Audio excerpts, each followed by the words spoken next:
Hi guys, thanks for tuning in. Last year I had the chance to test various different cinema cameras, and for me personally the RED KOMODO beats them all.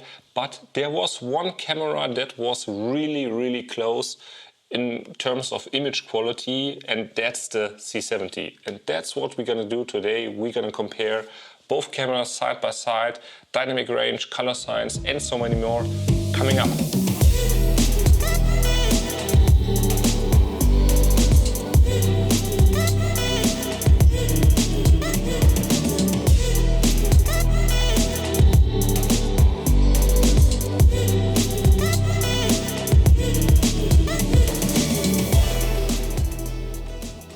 Hi guys, thanks for tuning in. My name is Paul, I'm a German filmmaker, and this channel is all about filmmaking, gear reviews, but also DaVinci Resolve tutorials. So if that's something that you're interested in, consider subscribe. I would really appreciate that. Thank you.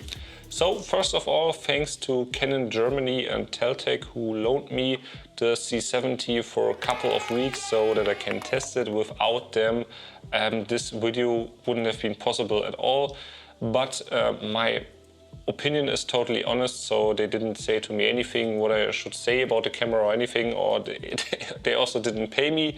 I'm just really thankful that I got this camera for testing, so many thanks for them. And I will link also the shop from Teltec, so when you're in the German area then you can order one of these cameras. I order there all the time, so I will just link it there down below if you want to check that out. First we're gonna start by the handling itself, and I really like this outrigger handle here from RED, and yeah, it feels really awesome. And I also like the cube form factor of the RED KOMODO, so that allows you basically to strip the camera down bare bones for when you want to use it in tight spaces or something like that.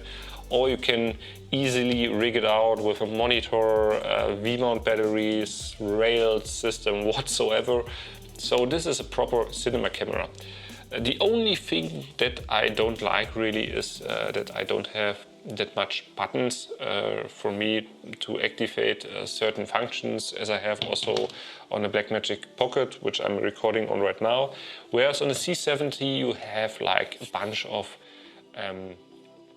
buttons that you can customize yourself. You also have a flip out screen, which is really nice. You have everything built in. It's more like a DSLR shooting style, so this kind of reminds me on the old days when I was shooting on my 1DX Mark II. It kind of feels the same, but it has obviously a much higher quality. The only thing that I don't like, I assigned ISO to this little dial right here. And yeah, I was accidentally changing the ISO value with my thumb all the time, so I wished that there was an option to map this dial here for ISO or something else. Currently that's not possible, but I hope Canon will fix that in the firmware. So all in all, both cameras are very different when it comes to handling. I think both are great for the types of shooting scenarios that both are made for, which I will talk about later on. But in general, that's what you need to know.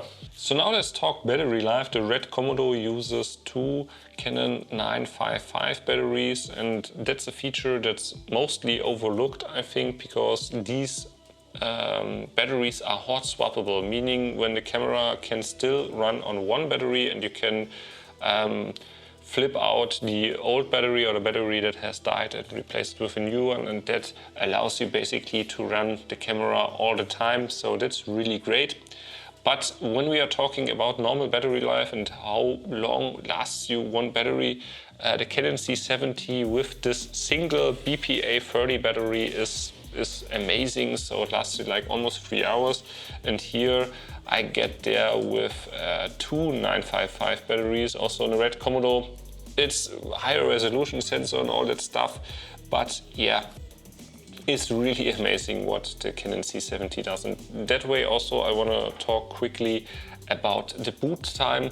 And here I've also said that in my comparison to my Blackmagic Pocket with the RED KOMODO. If you haven't seen it, check that out.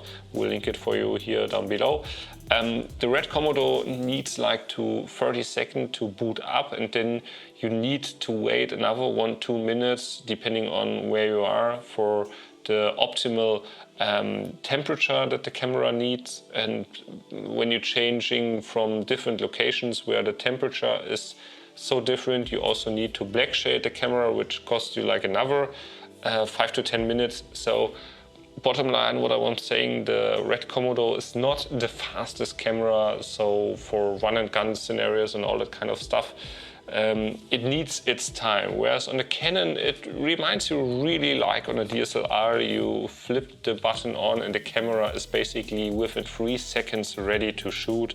That's really crazy, and you don't need to worry about all that stuff here. So that's really great.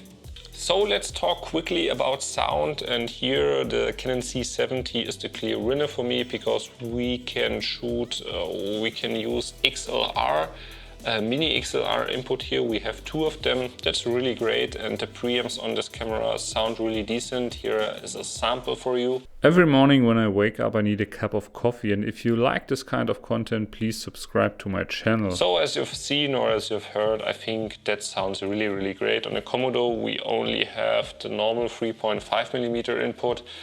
So therefore the C70 is superior. And I also think the preamps of the C70 are sounding just a little bit better compared to my Blackmagic Pocket XLR preamps. So yeah, I think if audio is your concern and you want to capture great audio on set, the Canon C70 is really great for that. So now let's talk about the menu, and I personally think that the RED KOMODO menu is much better. It's more intuitive, and yeah, you can change setting how you want to, and you also can control the camera via the app, which works really well. You can control everything, also autofocus and all that stuff. Here on the Canon C70 they've changed a little bit, so you can access some functions via touch on the screen. So the most usable functions like recording mode and frame rate and all that stuff. But if you want to deep dive into the menu, you still need to use the menu button, and then you have this awful long menu with thousands of categories, which is not really intuitive, I think. So from that point of view, the RED is much better, I would say. So I've already talked about autofocus really quickly. And yeah, I've tested both of these cameras, and I had assistance of Basti who helped me shooting, because the RED KOMODO has a continuous autofocus, but it has no tracking. So I needed somebody to track me while I was moving to somebody hit the autofocus point here where the camera should focus. And yeah, alone because of that, the C70 is much better because of its tracking feature. It does tracking really well, whereas on the Komodo it's not that good yet, but it's really, let's say, yeah, you can trust the camera because when I'm using it at talking head sequences and all that kind of stuff, the camera does focus really well, but I will talk more in depth about that in my upcoming review of the Komodo. Yeah, talking again about the C70, also in comparison to the R5 and R6, which I also used and tested and all that stuff. And I think the C70 is lacking some features such as high animal autofocus or animal autofocus. If you're a type of person that needs that, then definitely check out the other cameras, which I also have a review on in my channel. But yeah, if we are talking about normal situations here, the camera does really work fine, but if I turn my head around, the camera doesn't recognize my face anymore. The focus stays the same as the last point where it focused, but then it won't track. So because then I moved backwards to the camera and the camera didn't track me anymore. And that's something that the Canon R6 and R5 does really well. They sticked onto my backhead and were tracking that as well. So overall the tracking is better on the R5 and R6 as on the C70, but I think for most of the situations where you're gonna use that camera, I think it's totally fine. So personally for me as a filmmaker, dynamic range is a very important topic, and both cameras claim that they have like 16 stops of dynamic range, so that should be very interesting, right? The Canon C70 is also pretty interesting because it has a DGO sensor, so dual gain output, which allows you to save more informations in the highlights as well in the shadows. I don't want to dig in too much about the technical stuff behind it, therefore you should watch another video. Here I really want to focus on real world scenarios, and I've used both of them cameras side by side in various different situations. And from my conclusion, I can honestly say both cameras are very close to each other. And yeah, if we want to trust the number, both of them should have like 16 stops of dynamic range or whatsoever. But I must say, I think that if you're concerning about highlights and highlight roll-off and how the highlights look and handle, the RED does handle the highlights better than the C70 in my opinion. Whereas on the other hand, the C70 handles the shadows a little bit better. So for example here, I was standing under a bridge and I was exposing for the highlights, and I want to look in post how much I can bring back shadows in there. And that's really amazing with the C70, with its non-RAW codec, how we can push up or how we can recover the shadows without any much noise, and yeah, there's much detail in the shadows. Whereas in the Komodo, if the traffic posts are flashing and you're losing information in the shadows, you'll not be able to recover the shadows that much. You can recover them, but they are going to be really noisy and you don't get back too much detail. And I also tested that in the normal situations where I was shooting against the sun. I think overall dynamic range, both cameras are really close, but it depends on what you're gonna prepare. The RED Komodo is much better in the highlights, whereas the C70 I think is better in the shadows. So that's basically all I can say about that. So now let's talk about color science, and color science is really subjective, and I showed you in the beginning like a blind test.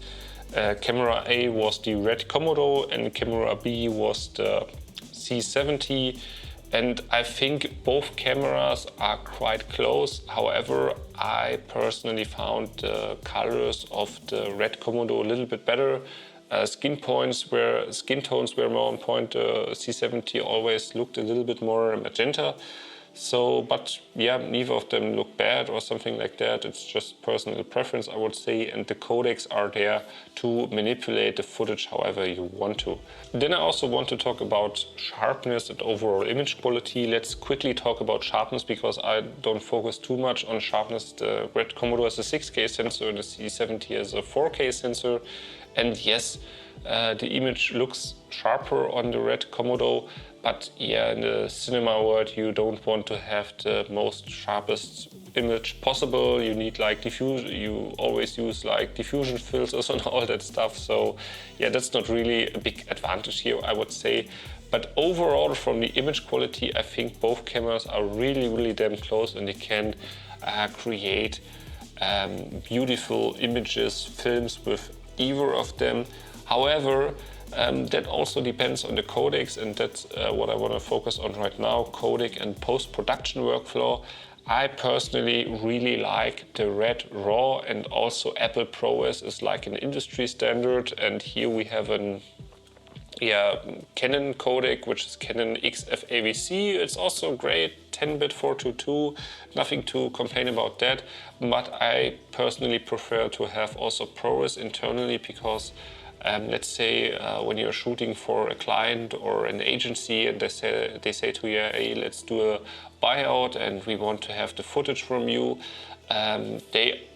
most of the time they always want to have ProRes from you, and it's really annoying when you have to transcode all the footage, and therefore I really prefer to have it on board right here as well as on the pocket.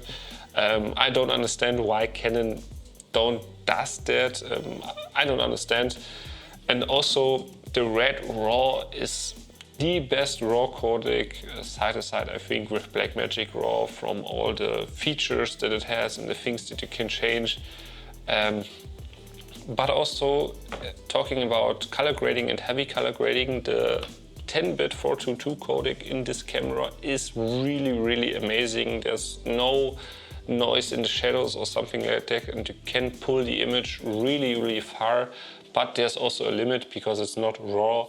And here with the internal RAW, yeah, it's really amazing what we can do, because we can change the ISO later and adjust the exposure whatsoever. And also post-production workflow wise, I use the Canon provided LUT here, and here I just converted it in the RAW tab to Rec 709, and I really like what RED does, that you get the full dynamic range also in a standard picture profile. It's also not possible if you change the gamma on the Blackmagic RAW to Rec 709, then something is blown out. On the RED, that does not happen. So basically you get all the same dynamic range also in a standard picture profile, which is really amazing, I would think. And if you haven't shot with RED before, that's truly amazing. So therefore, and here on the C70 I always needed to tweak after bringing in the LUT, pull the highlights back and all that stuff, the thing that I always needed to do with our cameras. So LUT comes in too hot or too underexposed or whatsoever, I always needed to adjust the exposure accordingly. So therefore I think RED RAW also wins here in post-production works. For also like how to edit this RED RAW works really well on my computers.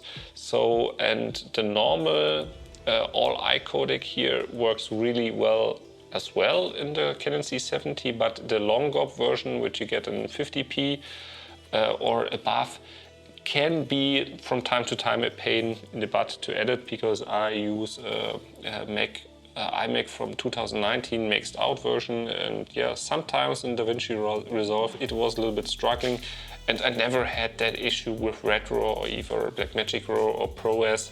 That doesn't happen there anytime.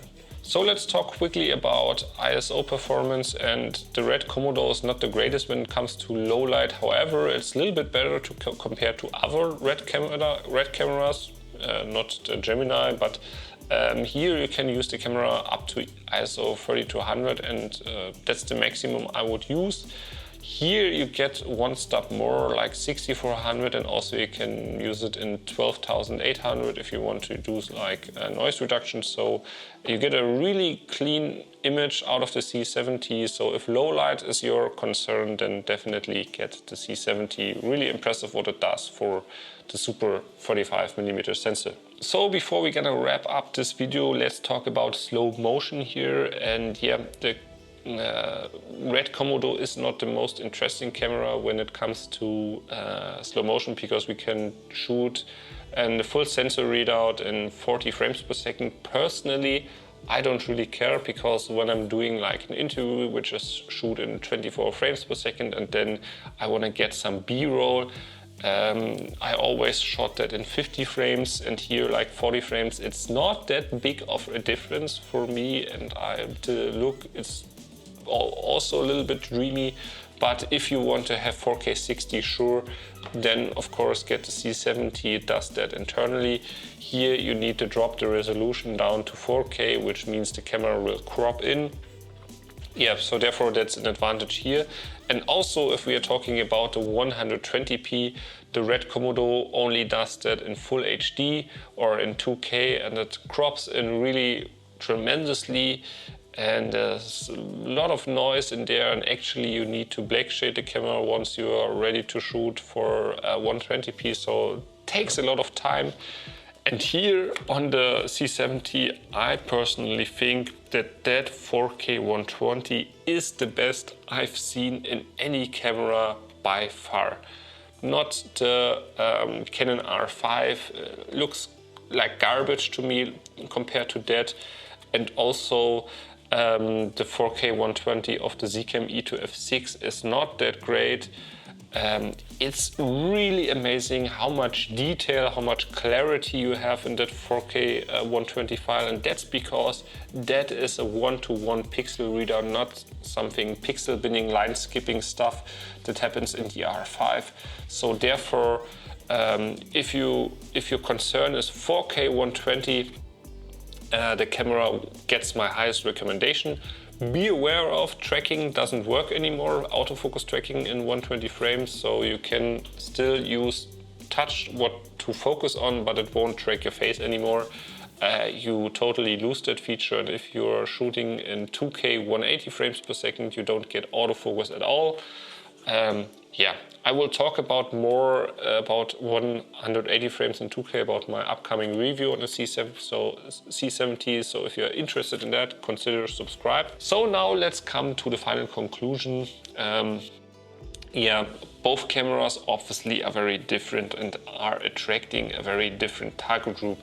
Price-wise, both cameras are close to each other, but you have to keep in mind that the camera, the C70, basically comes ready to shoot for you for that price. You just need to swap on a lens and you're ready to shoot. On the RED Komodo, it's not that case because you need to get batteries. These ones are not included. These ones are expensive and very, very hard to get. You need somewhat of a handle and you also need somewhat of a monitor. So you're looking at around 10 grand, I would say, to keep this thing up running. And some of the accessories are hard to get. I'm waiting for my RED approved CFAS card for ages now. I'm waiting for my monitor. I also waited about 1 month for this handle to arrive. I basically ordered everything when I ordered the camera. And also, like, from shooting style of scenarios, this is more like a traditional cinema camera because you can strip it down bare bones to fit it in tight spaces however you want to, but you can also rig it out. Because of that form factor, it's really great. The C70 is more like the run-and-gun shooting style scenario camera because you have great audio in here, you have great image quality, you can shoot with it like that. Yeah, it's really quickly DSLR shooting styles. If you're shooting like events, all that kind of stuff, this camera is really great. Events, weddings, whatsoever, also kind of documentaries, I would say. Also with the internal ND filters, that camera is really, really great and really close. If you are shooting more like commercials and you're working with agencies or clients that ask you for RED, and if you want to have the most image quality possible for that kind of money, then definitely get the RED. It's, I think, a little bit superior when it comes to that, but yeah. As always, these cameras are really, really close. So if you have any further questions, you know how that game works, just drop it down in the comments below. I will answer them there for you as soon as I can, and I'm gonna catch you in my very next video. Cheers!